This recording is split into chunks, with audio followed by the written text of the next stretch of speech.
A China começou a empregar uma arma mais letal que as nucleares e está passando despercebido. Uma arma que poderia causar estragos em 6 países em pouco tempo. Em 2017, soldados da Índia repeliram tropas chinesas que tentavam invadir o Butão. Então, a China se vingou da maneira mais desumana possível. Uma ação que tirou a vida de 300 pessoas inocentes e deixou milhões sofrendo. A China parou de compartilhar com a Índia dados cruciais sobre o nível da água. Sem o aviso, a Índia não estava preparada para as inundações daquele ano. Esse poder aterrorizante mostrou ao mundo que a China poderia afogar milhões em inundações ou matá-los de fome através de secas com a superpotência que possuíam. Esse poder era apenas barragens. Neste vídeo, vamos entender como a China transformou a água em uma arma. E o que esses países estão fazendo para contra-atacar? É claro que o YouTube não gosta de tópicos relacionados à guerra, e os bots do Partido Comunista Chinês não são fãs de vídeos que criticam o partido. Neste vídeo, precisamos muito da sua ajuda. Clicar no botão de curtir e se inscrever nos ajuda com o algoritmo do YouTube. A ambição da China por dominação vai além do rio Mekong e do Sudeste Asiático. Ela tem se envolvido em uma guerra de barragens na Índia, gerando tensões entre os dois países. As barragens que a China está construindo no rio Brahmaputra, conhecido como Yarlung Tsangpo, na China, são muito mais ambiciosas do que as discutidas anteriormente no Sudeste Asiático, que poderiam gerar de 4 a 500 megawatts de eletricidade.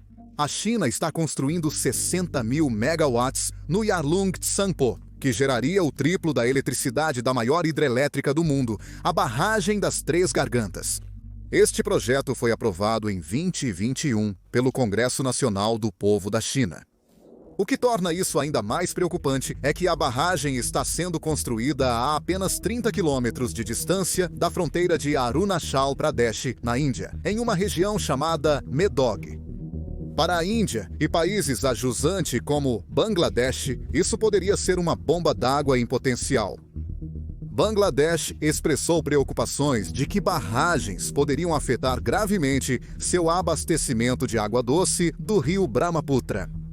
Então, por que exatamente as barragens da China no rio Brahmaputra são tão importantes para os países adjuntos? As barragens que a China está construindo, tanto as existentes quanto as futuras, podem ter consequências devastadoras para as pessoas que vivem em Arunachal Pradesh e Assam, no nordeste da Índia. Um grande risco é a inundação. A China poderia liberar repentinamente água de suas barragens, causando inundações massivas a jusante. Por outro lado, também poderia causar secas ao interromper completamente o fluxo de água. Os dois cenários impactariam milhões de vidas e o ecossistema do rio, afetando a normalidade na região. O rio Brahmaputra é de extrema importância para a Índia, e isso se torna um grande problema para o país. Ele representa cerca de 30% dos recursos de água doce e 40% do potencial hidrelétrico da Índia. O problema para a Índia é que metade da bacia do Brahmaputra está em território chinês. A China tem grande controle sobre o rio, podendo usá-lo para seus próprios interesses. A China mostrou que está disposta a usar seu poder sobre o rio para enviar uma mensagem forte para a Índia. Estes 137 bilhões de dólares, com previsão de 60 gigawatts de energia, preocupa países adjuntos como Índia e Bangladesh sobre possíveis impactos no fluxo de água e estabilidade regional. Um exemplo claro disso foi o impasse de Doklam em 2017. Em resumo, o que aconteceu foi: em 2017, a China começou a construir uma estrada em Doklam, uma área que é disputada entre Butão e China. A Índia interveio quando a China se mudou por 2 razões. Acordo de segurança firmado entre Índia e Butão. Além disso, o controle chinês sobre Doklam poderia permitir acesso ao corredor de Siliguri, que liga o Nordeste indiano ao restante do país. Este corredor é crucial para a segurança da Índia. Isso resultou em um impasse de 72 dias entre as tropas da Índia e da China, que só acabou quando a China recuou. Mas a China não esqueceu isso, e em vez de responder nas fronteiras, decidiu usar a água como uma forma de se vingar. Em 2017, a China não compartilhou dados hidrológicos do Brahmaputra com a Índia durante a estação das monções, descumprindo um acordo bilateral entre os países.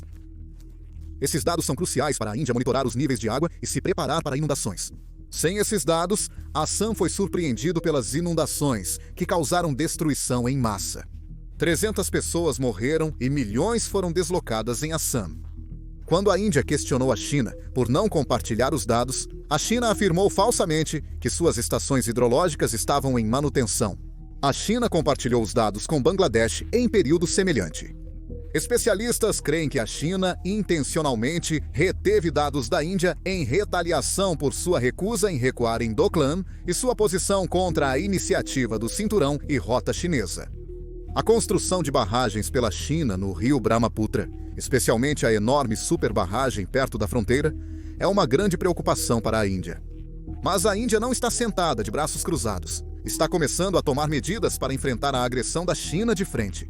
Se a China liberar repentinamente grandes volumes de água, os planos de resposta da Índia poderiam mitigar riscos de inundações no nordeste do país. Por outro lado, se a China retiver água por longos períodos para causar seca nos estados indianos, as preparações da Índia podem ajudar a mitigar os danos e resistir aos efeitos por pelo menos um ano. Então, qual é a resposta da Índia a essa crescente ameaça hídrica?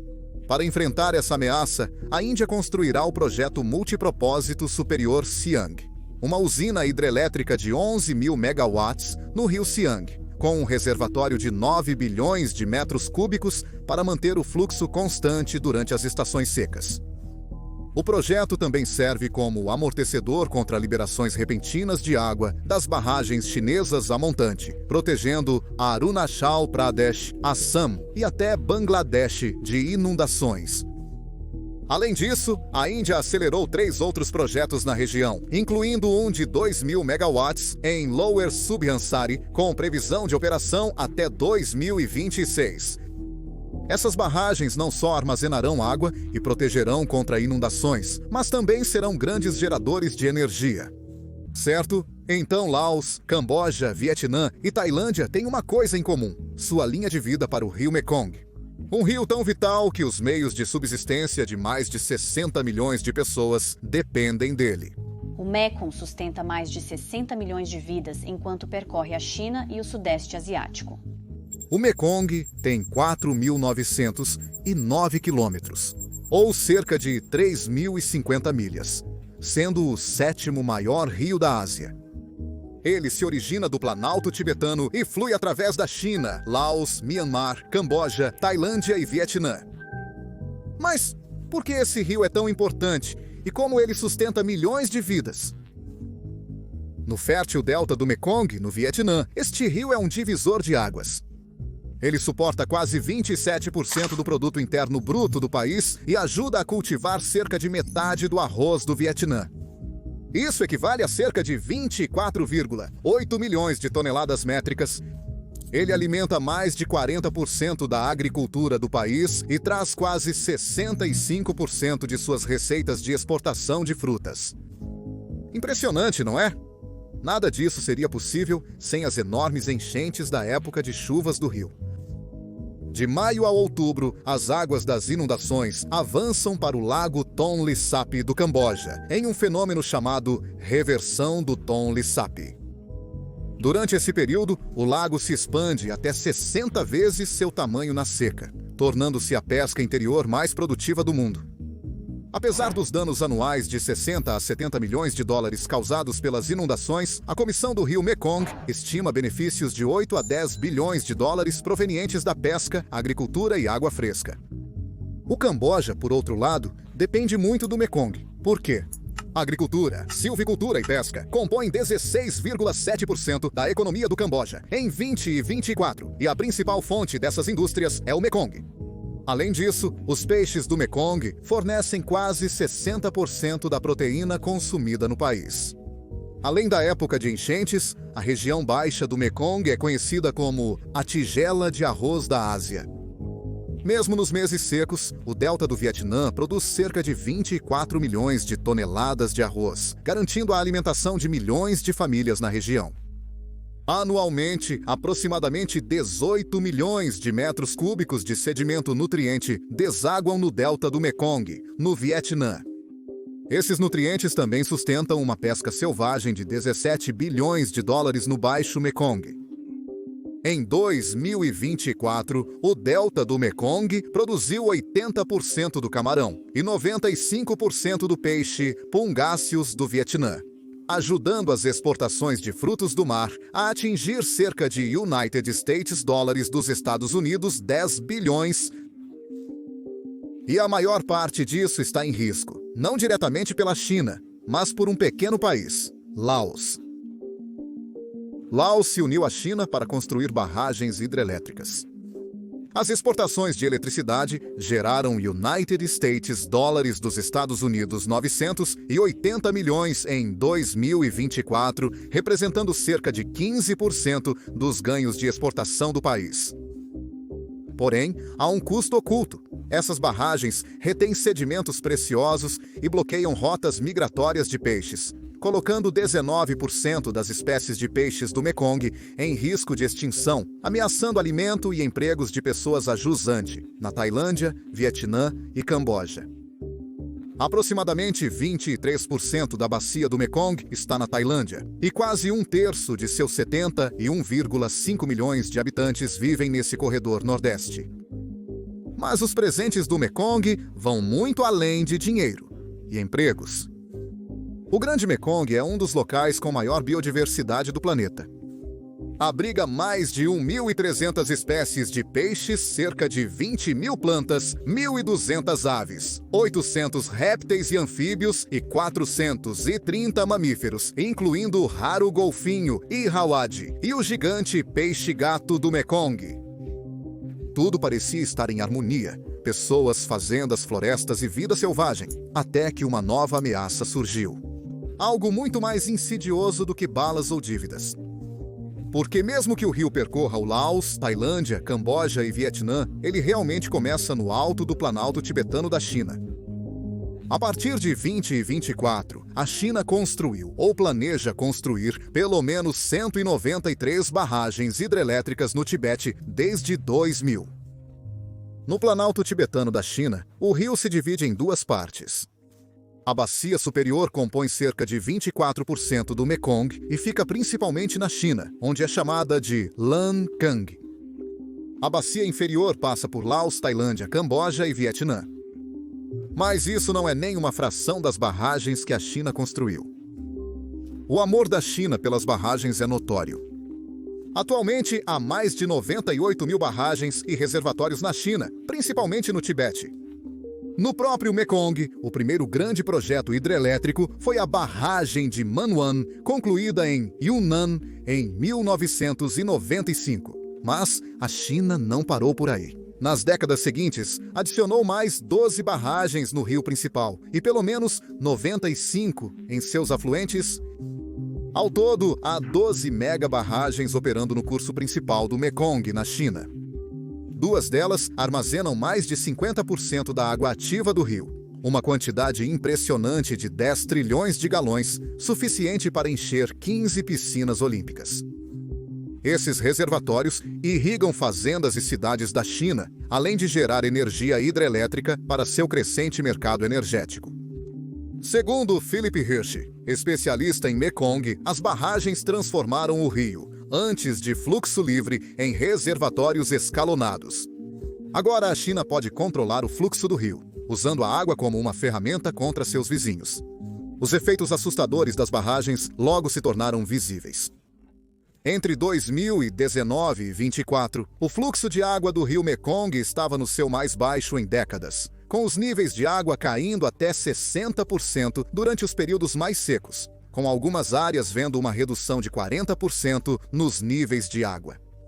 Especialistas dizem que este desastre aconteceu por 4 grandes razões. Primeiro, uma seca sem precedentes que secou o rio. Segundo, as mudanças climáticas estão tornando o clima ainda mais imprevisível. Terceiro, um efeito El Niño, que aquece a superfície dos oceanos, alterando a chuva e secando as terras.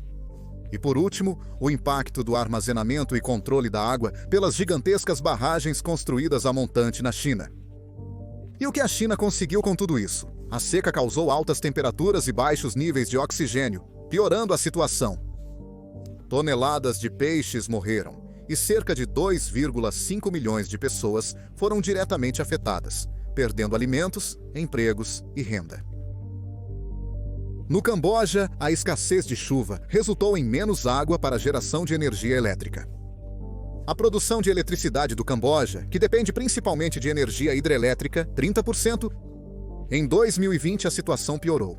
Os níveis do rio caíram quase 2/3. Segundo o relatório da Comissão do Rio Mekong, cerca de 60% da bacia inferior do Mekong foi atingida por seca severa em julho de 2020. Não foi apenas uma seca qualquer. Foi a pior seca já registrada na história da região. Este desastre causou perdas econômicas de cerca de United States dólares dos Estados Unidos, 650 milhões, e afetou gravemente 17 milhões de pessoas na região do Delta.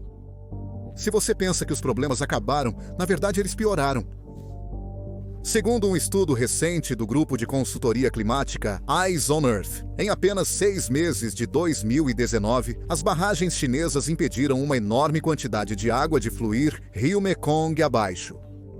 Devido a isso, milhões de vietnamitas perderam o acesso à água potável, até que alguém expôs o lado sombrio da China. Segundo Nguyen Lan Chao, vice-diretor de uma agência de pesquisa governamental vietnamita, desde 1991, as estações de monitoramento chinesas não compartilharam dados de precipitação ou sobre a operação de suas barragens. Isso é um grande problema, pois quando um país amontante como a China compartilha dados de fluxo de rio e precipitação, ajuda os países a jusante, como o Vietnã, a se prepararem melhor, com tempo para fazer previsões, emitir avisos e salvar vidas. Mas sem esses dados, o Vietnã e outros países estão indefesos. Mas o Vietnã não foi o único afetado. Os problemas logo atingiram outros países. Tome a Tailândia como exemplo. Em 2019, durante a estação chuvosa, Chongqing, uma das cidades mais famosas do país, recebeu apenas 46% de sua água normal. Isso significa que recebeu aproximadamente 7 quadrilhões de galões a menos do que o habitual. Em 2020, o fluxo de água na estação chuvosa em Chongqing foi 63% menor, comparado a 2018. Durante a estação chuvosa de 2023, 2024 em Chongqing, o fluxo do rio foi muito menor que a média devido à redução das chuvas a montante na China e às operações de barragens. Segundo o Stimson Center, o fluxo estava em cerca de 50% da média no começo da estação chuvosa, caindo 48% em setembro devido às restrições das barragens chinesas. O Camboja também sofreu. A província de Stung Treng recebeu apenas 71% de sua água habitual, significando 22,5 quadrilhões de galões a menos do que o normal. No início da estação seca de 2020, o volume total de água armazenada na bacia do Mekong estava cerca de 50% abaixo do normal. Essa escassez de água logo começou a mostrar seu lado feio. No passado, a Tailândia foi uma grande potência na produção de açúcar. Era o segundo maior exportador mundial de açúcar. Mas, por causa da terrível seca em 2019, a produção de açúcar da Tailândia caiu quase 28% ano a ano, em 2019 e 2020. A produção caiu para uma baixa de 9 anos de apenas 10 milhões e meio de toneladas. Em 2023, 2024, a produção de açúcar da Tailândia caiu para 8,8 milhões de toneladas métricas, uma queda de 20% em relação ao ano anterior. Esse declínio ocorreu principalmente devido a condições climáticas adversas que prejudicaram o crescimento da cana-de-açúcar, reduzindo o teor de sacarose. Não foi só o açúcar. A construção excessiva de barragens pela China no Mekong também transformou aldeias de pescadores tailandeses em cidades fantasmas. As mudanças no fluxo do rio resultaram em menos peixes, arroz e algas fluviais, dos quais muitos dependem para seu sustento. De acordo com a Comissão do Rio Mekong e um estudo da Eyes on Earth, o fluxo de água no Laos durante a seca deveria ter sido de cerca de 5.000 metros cúbicos por segundo na estação chuvosa. Mas por causa de todas as barragens a montante, era apenas cerca de 4.000 metros cúbicos por segundo. A seca de 2019 impactou o mundo devido à sua extrema gravidade. Porém, o dano aos países a jusante já havia iniciado muito antes, logo após 2007. Entre 1910 e 2007, o fluxo médio da estação chuvosa do Mekong foi de aproximadamente 370,3 km³. De 2008 a 2021, o número caiu para apenas 302,4 km³. Isso é uma 67,9 km³. Para lhe dar uma ideia de quão massivo isso é água suficiente para encher cerca de 27.160 piscinas olímpicas. E assim, os países a jusante sentiram ainda mais o aperto. Mas a China não está desacelerando, mesmo após tanta destruição. 8 novas barragens estão planejadas, ou em construção no trecho principal do rio dentro da China. Mas espere, as barragens chinesas não estão limitadas apenas à China. Surpreendentemente, já existem 45 grandes barragens construídas ao longo do rio Mekong. Agora, já sabemos que a China tem 11 delas, mas e as outras 34? É aqui que o Laos entra em cena.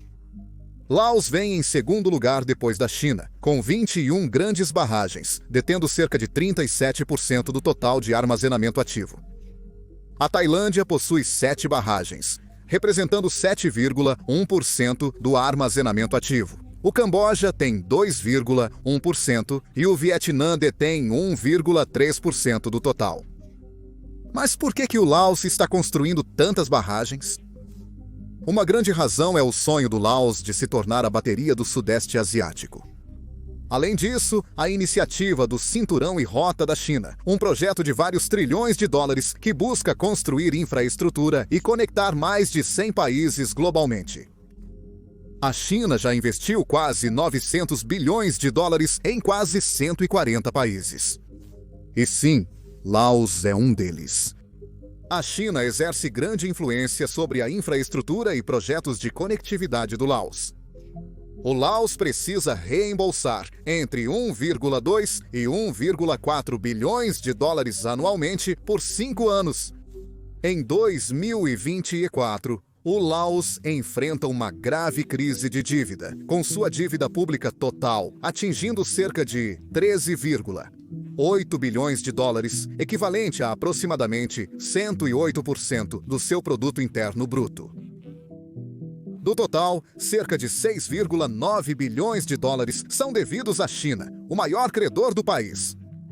Este ônus da dívida foi contraído principalmente através de grandes projetos de infraestrutura, incluindo barragens hidrelétricas no rio Mekong e uma linha de trem de alta velocidade de 6 bilhões de dólares ligando a China e a Tailândia através do Laos. Apesar de tudo, a economia do Laos conseguiu sobreviver ao longo dos anos. E isso é principalmente por causa de uma coisa: barragens. As barragens são literalmente o pilar da economia do Laos. A eletricidade é o principal produto de exportação do Laos, trazendo cerca de 1,96 bilhões de dólares, sendo a Tailândia o maior comprador. A Tailândia importa cerca de United States dólares dos Estados Unidos, 1,78 bilhão em eletricidade do Laos. Graças a isso, o Laos se tornou um dos maiores exportadores de hidroeletricidade da Ásia. Cerca de 80% de toda a eletricidade que o Laos gera é vendida para países vizinhos como Tailândia e Vietnã. Na verdade, a eletricidade compõe 30% do total de exportações do Laos em valor. A energia hidrelétrica fornece impressionantes 70% de toda a energia gerada no Laos.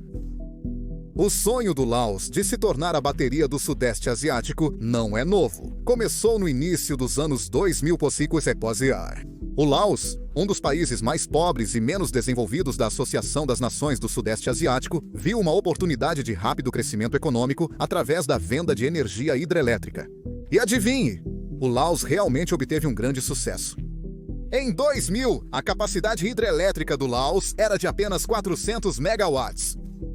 Em 2022, ela disparou para cerca de 7.000 megawatts. Atualmente, 78 barragens em operação e 246 memorandos de entendimento para novos projetos hidrelétricos. Até 2024, a empresa opera 81 usinas hidrelétricas, contribuindo para uma capacidade instalada total de mais de 11.600 megawatts. No rio Mekong, o Laos possui 2 grandes barragens operando, uma em construção e 6 planejadas para o futuro. O Laos está confiante, pois a demanda de energia nos países da Associação das Nações do Sudeste Asiático deve crescer 60% nas próximas 2 décadas. O Laos aposta alto nisso, pois está perfeitamente posicionado para fornecer energia limpa e acessível aos vizinhos. Porém, o sonho do Laos de se tornar a bateria do Sudeste Asiático depende da China, não apenas financeiramente. O Laos depende de financiamento chinês para realizar esses projetos. Contudo, o Laos depende crucialmente do fluxo contínuo de água das barragens chinesas a montante. Então, se a China decidir mudar o fluxo, poderia paralisar a economia do Laos em pouco tempo. A China utilizou seus recursos financeiros e influência para ampliar projetos da iniciativa Cinturão e Rota no Laos, porém, sob condições tão severas que o país obtém poucos benefícios. Um ótimo exemplo é o projeto de hidroeletricidade em cascata do rio Nam O. O projeto construiu 7 barragens no Laos, com capacidade total de geração de energia de 1,27 gigawatts. A pegadinha é que a empresa chinesa Power Construction Corporation, também conhecida como Power China, possui 85% de participação majoritária neste projeto. A expertise e o financiamento vieram da China. A China investiu uma enorme quantia, 2 bilhões e 800 milhões de dólares americanos, para tornar este projeto possível. À primeira vista, parece ótimo para o Laos, certo? Eles ganham novas barragens e eletricidade, sem precisar pagar a maior parte dos custos. Mas as coisas não são tão boas quanto parecem. O projeto é de propriedade e operado pela Power China Resources, sob um contrato de construir, operar, transferir, construir, operar, transferir. Isso significa que a China operará as barragens e manterá todos os lucros pelos primeiros 29 anos. Apenas após 29 anos, essas barragens serão finalmente entregues ao Laos. Porém, para a população do Laos, este projeto virou um verdadeiro pesadelo. As barragens impactaram seriamente a delicada ecologia e biodiversidade da bacia do rio Nam O, vital para milhares de pessoas que dependem dela para sobreviver. Milhares também foram deslocados durante a construção da barragem. No quadro geral, a China está construindo muitas barragens, sendo que 81% das barragens chinesas no exterior, na bacia do Mekong, estão localizadas no Laos. Especialistas afirmam que a China constrói barragens no Laos principalmente para comprar eletricidade, evitando danos ao próprio ambiente e ecologia dentro de suas fronteiras. Na verdade, a província de Yunnan, na China, é uma das principais compradoras de eletricidade gerada por essas barragens no Laos. Porém, o Laos não é o único país capturado pela iniciativa Cinturão e Rota da China. No Sudeste Asiático, barragens chinesas devastaram milhares de vidas em outro país. Em 17 de dezembro de 2018, o primeiro-ministro cambojano Hun Sen e oficiais da empresa chinesa China Huaneng Group celebraram a inauguração da barragem Lower Sesantu, no Camboja. Enquanto os líderes sorriam para as câmeras, a verdade estava oculta. Só quem perdeu tudo conhecia a verdade sombria por trás das comemorações. A barragem Lower Sesantu é a maior barragem construída pela China no Camboja. Essa barragem não é apenas grande, mas também uma das mais largas da Ásia, com mais de 6 quilômetros de extensão. Este enorme projeto foi construído e é operado pela estatal chinesa Huaneng Group. Apesar das pequenas participações do Royal Group do Camboja e da Elektrisitätswerke des Cantons Zürich, estatal de eletricidade do Vietnã, a China detém a maior parte da propriedade do projeto. Surpresa! Bancos estatais chineses forneceram a maior parte dos fundos, cerca de United States dólares, dos Estados Unidos 800 milhões, segundo relatórios.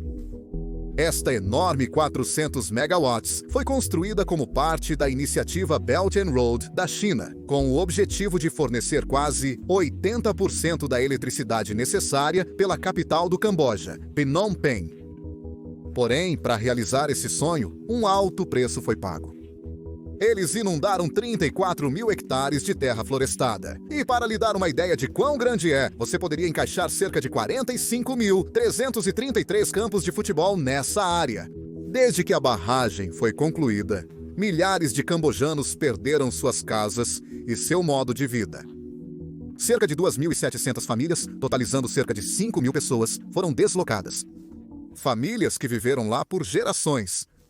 Antes da construção, muitos moradores tentaram se manifestar. Porém, segundo relatos, as autoridades cambojanas e os representantes da empresa desconsideraram suas inquietações. As pessoas foram obrigadas a aceitar valores irrisórios por suas propriedades perdidas. Eles foram realocados para áreas com habitações precárias, serviços ruins e sem treinamento ou auxílio apropriado para iniciar novos trabalhos. Além disso, comunidades a montante e a jusante da barragem, que também foram afetadas pelo projeto, não receberam compensação ou auxílio. Muitos moradores que antes viviam felizes pescando, cultivando e coletando das florestas, de repente acharam impossível sobreviver.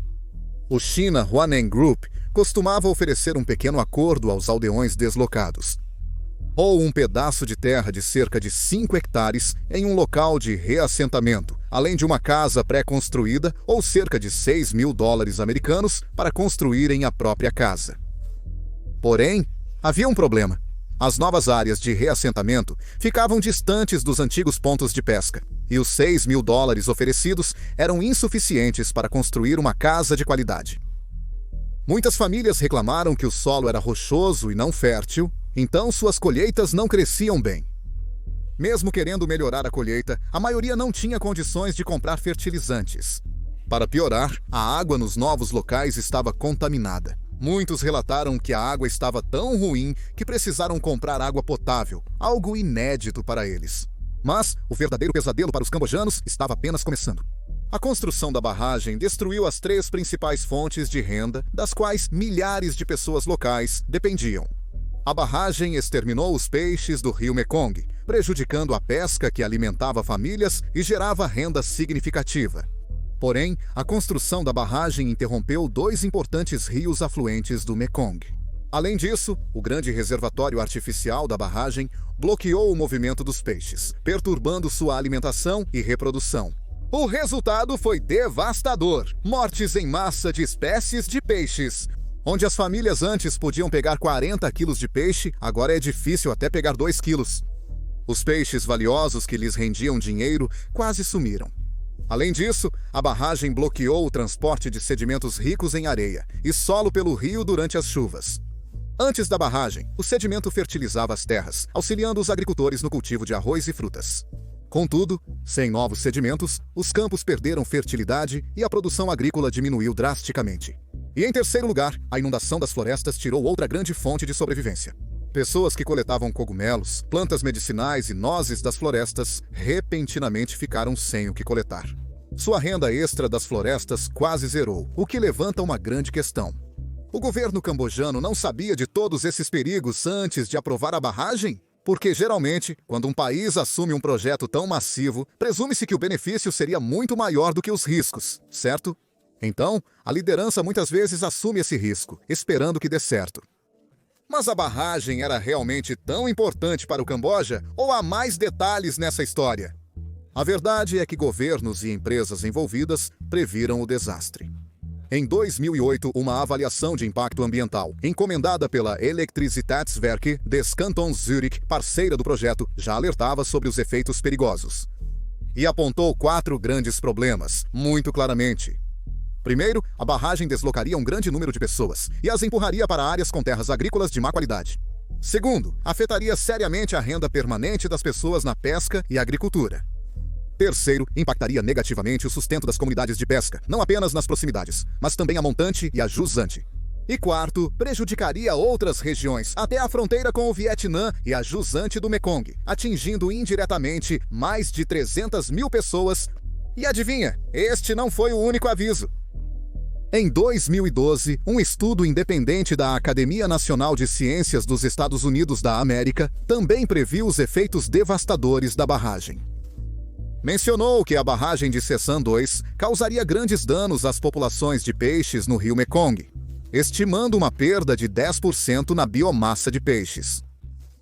Devido a esses alertas, Comunidades locais, grupos da sociedade civil cambojana e internacional e organizações ambientais levantaram grandes preocupações com os direitos humanos antes mesmo da aprovação da construção da barragem. De fato, houve forte e consistente oposição à barragem. Os moradores locais, especialmente aqueles cujas vidas seriam diretamente afetadas, protestaram por quase uma década antes da conclusão da barragem. Em 2009, um estudo da sociedade civil entrevistou moradores de várias comunidades afetadas. E adivinhe, o estudo concluiu que todos os participantes das reuniões da aldeia eram contra o projeto Lower Sesan 2. É evidente que o governo cambojano estava ciente das consequências e teve tempo para repensar o projeto. Eles também conheciam a reação negativa de seus cidadãos. Depois de tudo isso, você poderia esperar que o governo tivesse recuado e reavaliado o projeto para evitar prejudicar seu próprio povo, certo? Mas, em vez disso, algo chocante aconteceu. O exato oposto ocorreu. O governo cambojano aprovou o projeto apressadamente, sem ouvir seus cidadãos ou realizar a devida consulta. Na década seguinte, as autoridades cambojanas rotularam os críticos do projeto Lower Sesan 2 e as famílias que se recusavam a se realocar como encrenqueiros ou desviantes devido à gravidade da situação. Os funcionários insistiam que a maioria da comunidade estava satisfeita com a compensação e realocação, mas isso não era verdade. Isso evidencia a determinação do governo cambojano em realizar o projeto, independentemente das consequências. Funcionários do governo e a subsidiária cambojana da empresa chinesa CHNG insistiam aos aldeões que o projeto seguiria em frente, independentemente de qualquer coisa. Os aldeões não tiveram escolha senão aceitar a compensação e se realocar, gostassem ou não. Apesar do caos, o projeto foi aprovado em 2012 e a construção iniciou em 2013. 5 anos depois, na cerimônia de abertura da barragem Lower Sesan 2, finalizada em 2018, algo chocante ocorreu. O primeiro-ministro do Camboja, Hun Sen, fez uma declaração surpreendente para muitos.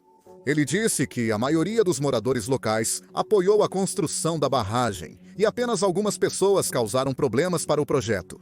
Os encrenqueiros foram incitados por estrangeiros, mas isso não era verdade. Os moradores se opuseram à barragem, pois ela comprometeria seus meios de subsistência. Então, a oposição deles não se baseava na influência estrangeira, mas em preocupações reais sobre seus próprios futuros. Você pode se perguntar, se o próprio primeiro-ministro defendia a barragem, houve algum efeito positivo nela? Ela ofereceu benefícios econômicos mesmo com efeitos negativos?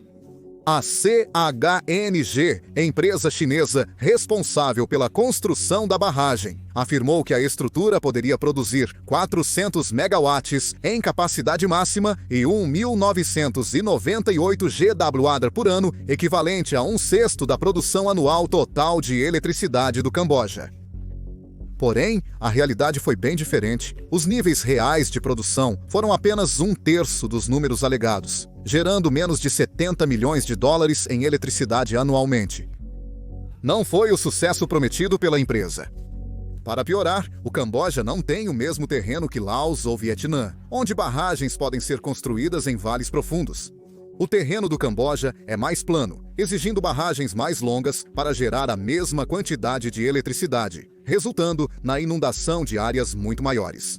Apesar desses problemas, o governo cambojano aprovou e comissionou várias hidrelétricas recentemente. O Camboja expandiu agressivamente sua capacidade hidrelétrica. A barragem Lower Sesan 2, comissionada em 2018 na província de Stung Treng, é o maior projeto hidrelétrico do Camboja, com capacidade de 400 megawatts.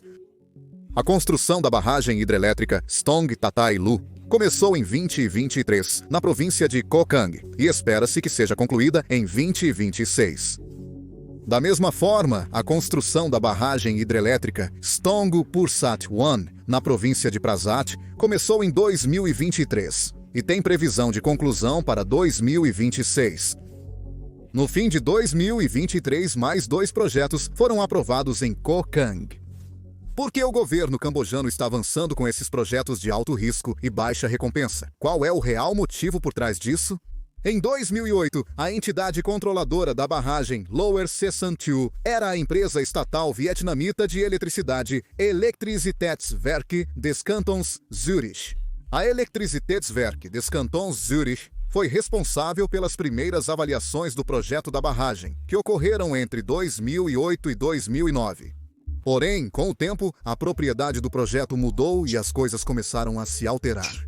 Em poucos anos, a empresa vietnamita, que controlava a maioria das ações do projeto, teve sua participação reduzida significativamente.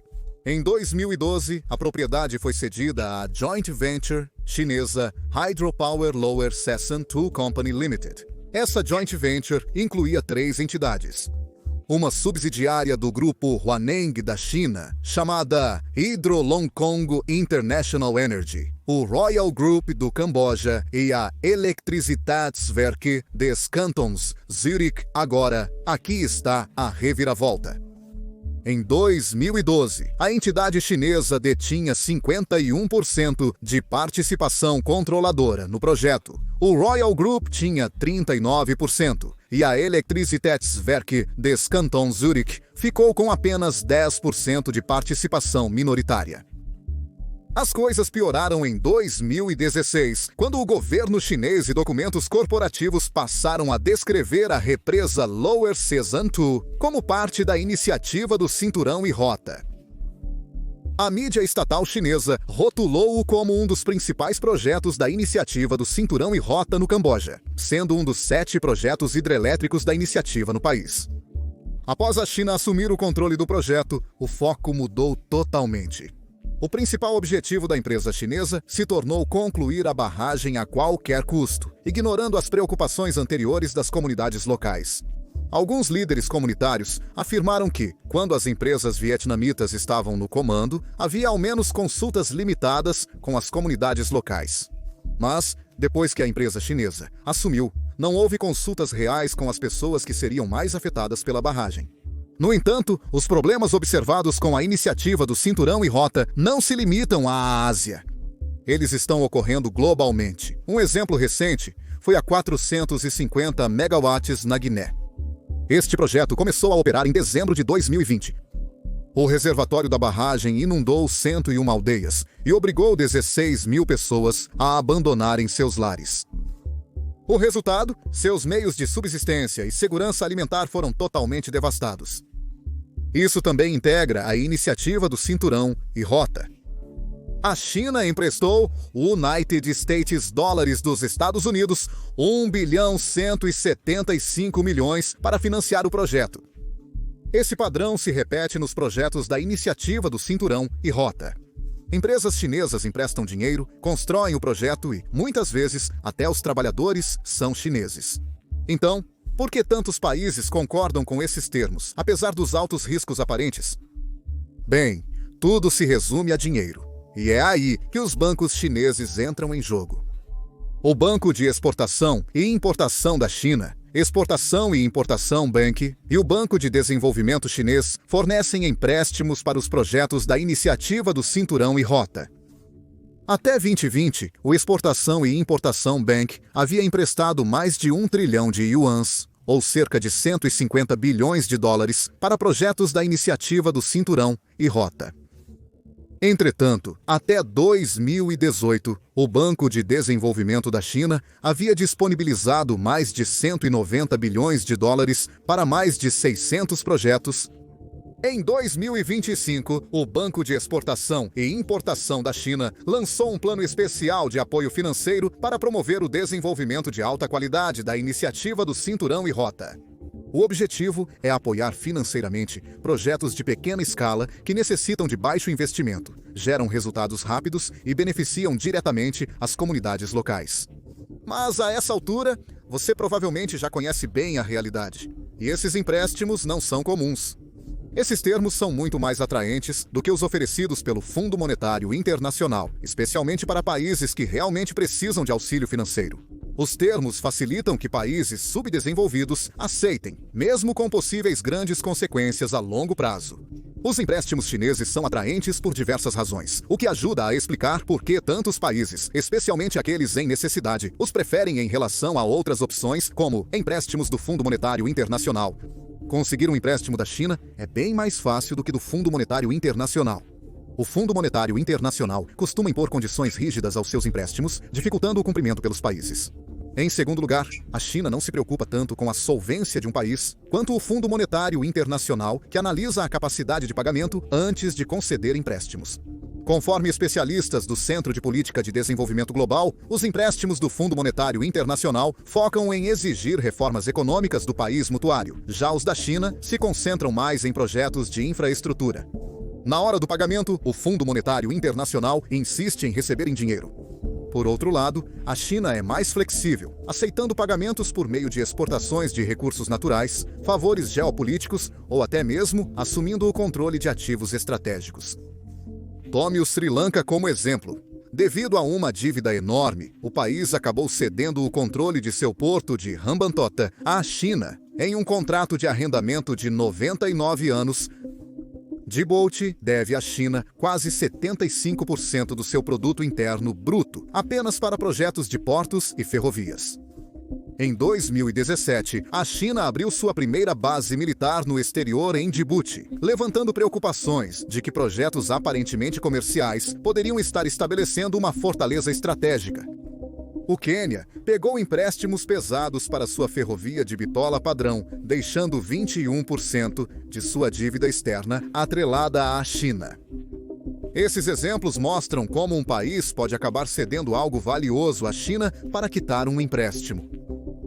Apesar dos empréstimos chineses terem juros mais altos, cerca de 5%, comparado aos 2% do Fundo Monetário Internacional, seus termos atraentes e flexibilidade os tornam populares para países subdesenvolvidos. Dessa forma, o governo do Camboja, com financiamento principalmente da China e suporte de empresas cambojanas politicamente conectadas, aprovou e construiu diversas hidrelétricas recentemente.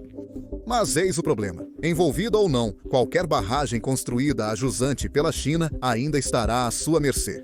Isso porque a China pode controlar o fluxo de água com as barragens construídas a montante. As barragens construídas pela China já causaram muito dano aos países a jusante. De fato, com a construção de mais barragens, os prejuízos econômicos tendem a se agravar nesses países. Você pode estar se perguntando, se a China está causando tantos problemas, por que esses países não se manifestam e impedem isso? Há 3 grandes razões para não o fazerem. Primeiro, o poder econômico e militar da China. A China tem muita força econômica e militar. Isso torna difícil para os países menores se oporem a eles. Segundo, dependência comercial. Esses países dependem muito do comércio com a China. Nos últimos 13 anos, a China tem sido o maior parceiro comercial do Sudeste Asiático. Assim, criticar a China poderia prejudicar sua economia. E por fim, a China investiu muito no Sudeste Asiático por meio da iniciativa do Cinturão e Rota, deixando muitos desses países endividados com ela. Ir contra a China ameaçaria a estabilidade financeira desses países. Seria de se esperar que as nações dependentes do rio Mekong cooperassem para proteger seus interesses, não é? E eles fizeram. Em 5 de abril de 1995, Camboja, Laos, Tailândia e Vietnã formaram a Comissão do Rio Mekong, uma organização para ajudá-los a cooperar na gestão do rio. O que mais me surpreendeu é que, apesar do rio Mekong começar na China, o país nem sequer faz parte oficialmente da Comissão do Rio Mekong. É somente um parceiro de diálogo. Isso significa que a China pode construir barragens a montante no rio Mekong sem precisar seguir as regras da Comissão do Rio ou pedir permissão aos outros países. A Comissão do Rio Mekong enfrenta dificuldades, pois a China nunca se juntou, e sem ela tem pouco poder. Também havia várias lacunas na Comissão do Rio Mekong. Mesmo os membros não precisavam de total acordo mútuo ao planejar e executar projetos no rio Mekong. Eles só precisavam se consultar, não atingir um consenso. Então, países como Laos e Camboja acabaram construindo, ou ainda estão construindo, algumas das barragens mais controversas sem realmente obter a total aprovação dos outros países na Comissão do Rio Mekong. Foi quando a China deu um golpe de mestre. Ela surgiu com uma nova iniciativa chamada Lancong Mekong River Cooperation Framework em 2014, assinada por todos os países membros da Comissão do Rio Mekong em março de 2016. Agora, Myanmar e até a China se juntaram a esta iniciativa. Esta nova organização intergovernamental tinha um foco diferente da Comissão do Rio Mekong. O objetivo era não só focar na cooperação fluvial, mas também abordar política e segurança, promover desenvolvimento econômico sustentável e fortalecer laços sociais, culturais e interpessoais entre os membros. Segundo especialistas, Apesar de ser uma iniciativa recente, a cooperação Lancong-Mekong tornou-se uma das mais impactantes para os países do rio Mekong. A diferença é que agora a China faz parte disso, o que tornou a iniciativa mais eficaz.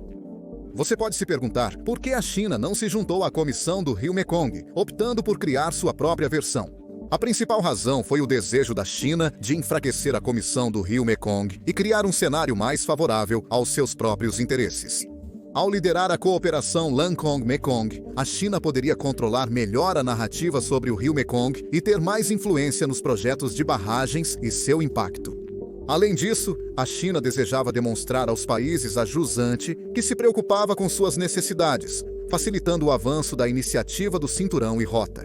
Como líder desta nova iniciativa, a China buscava acalmar as suspeitas e preocupações dos países a jusante sobre sua crescente influência na região.